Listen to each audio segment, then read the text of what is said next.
PHI 203. You're welcome to study session 4. Ethical relativism. In this study session, we will examine the concept of ethical relativism. We will also discuss the two strands of the ethical theory. Learning outcomes. When you have studied this session, you should be able to 1. Explain ethical relativism. 2. Discuss the two strands of ethical theories. Concepts of ethical relativism. Sometimes, we notice some differences between the moral standards upheld by us and those valued by some other people. For example, it is possible to see someone who does not attach so much importance to the kind of value, say, always respect anyone older than you, which we have been taught at home and which we also practice regularly.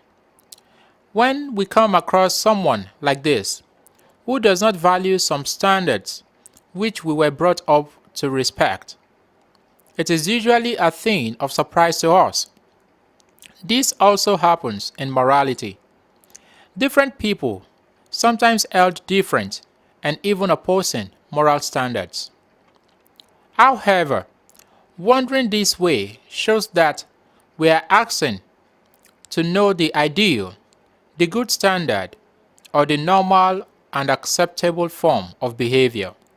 Adherents of relativism, or simply relativists, are of the opinion that the rightness or wrongness of a moral action is determined by the moral standards upheld within the moral agent's culture or society. In this lecture, we want to take a look at this position of relativists, see what their reasons for holding this view are, and see what problems can come from acting in accordance with this view.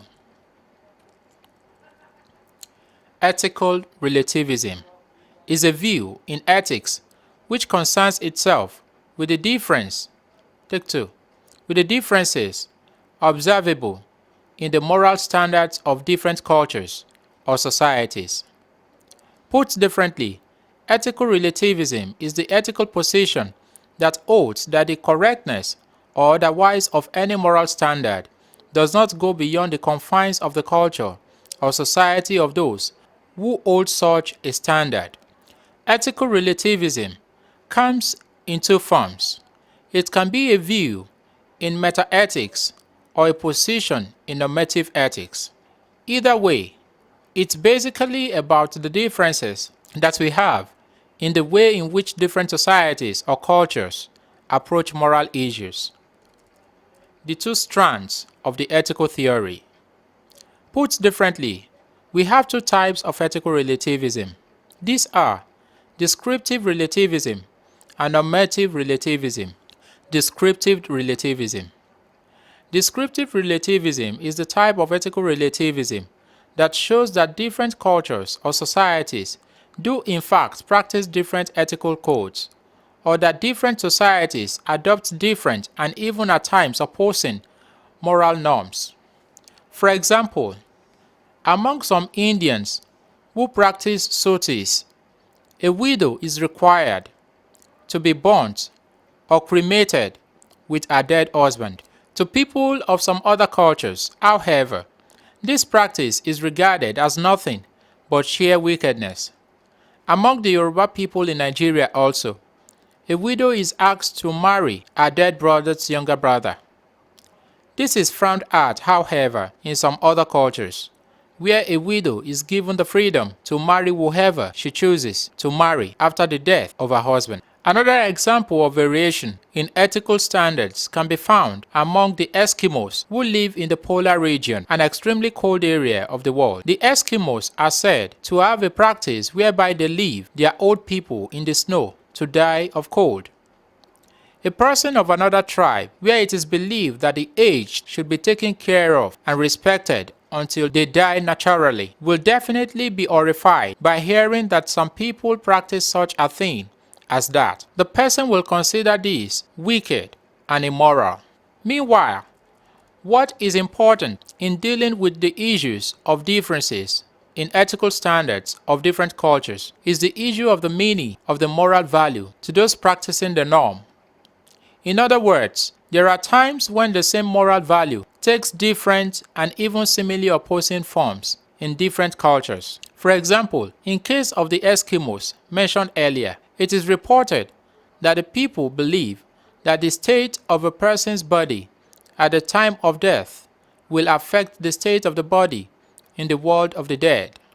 This is the reason why the people allow their old people to die when they are still strong, before their bodies are damaged by old age. This means the Eskimos also believe, like other peoples, in taking care of their aged people and showing them kindness. But their practice will be condemned by someone who does not know the reason behind their practice. Normative relativism. Normative relativism is the type of ethical relativism which holds that if one wants to determine whether an action is right or wrong, one should look at what the code of conduct of one's culture says about the issue. This means, therefore, that what is good for someone is what his culture approves of, and what is wrong is what his culture forbids. There are reasons why relativists hold this position. In the first place, it is argued that there are no cultural neutral standards, whereby one can judge standards held by the different cultures. This means if someone condemns a moral standard held by another culture, it is because she is doing this from the perspective of her own culture, making her culture the yardstick for measuring the other culture. This, according to relativists, is unacceptable. Therefore, relativists call for tolerance when we are confronted, especially with what we are not comfortable with in other people's cultures. On the other hand, relativists have the opinion that since we learn morality from people within our societies from childhood, we need not go outside the confines of our culture to determine what is moral or immoral. In other words, relativists are of the view that other people also learned about morality the way we did. That is, from adults in their society, while growing up like us.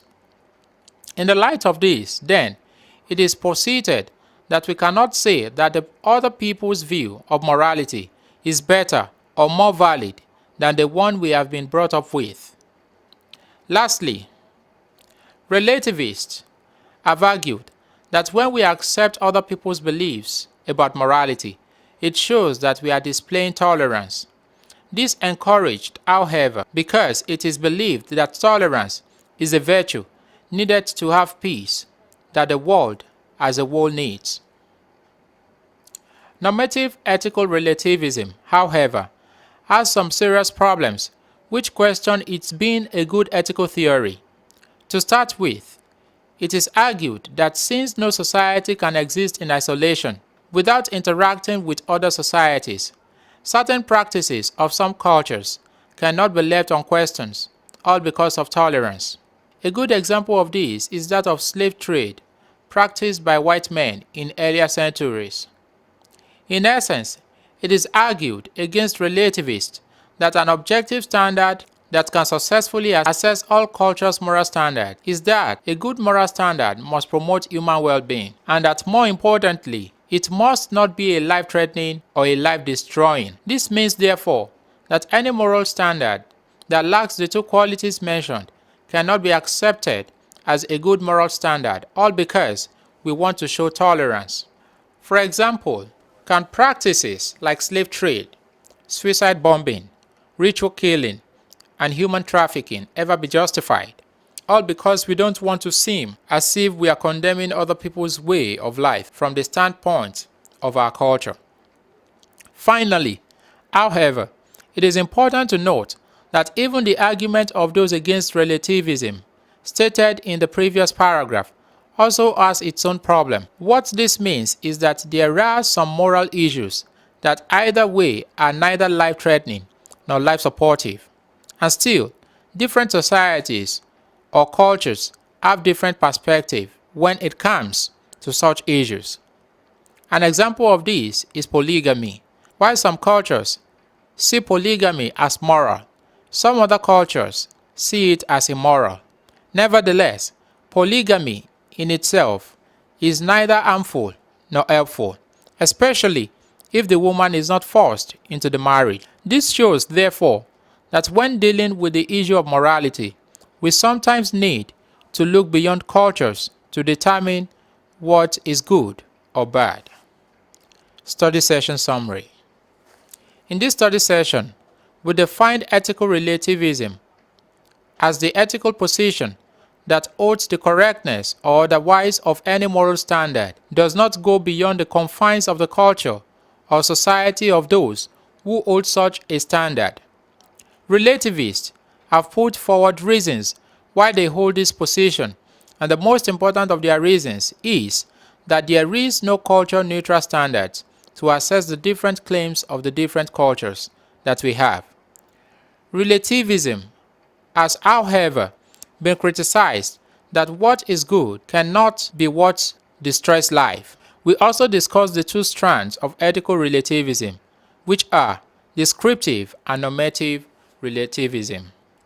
We have now come to the end of study session 4. Thanks for listening.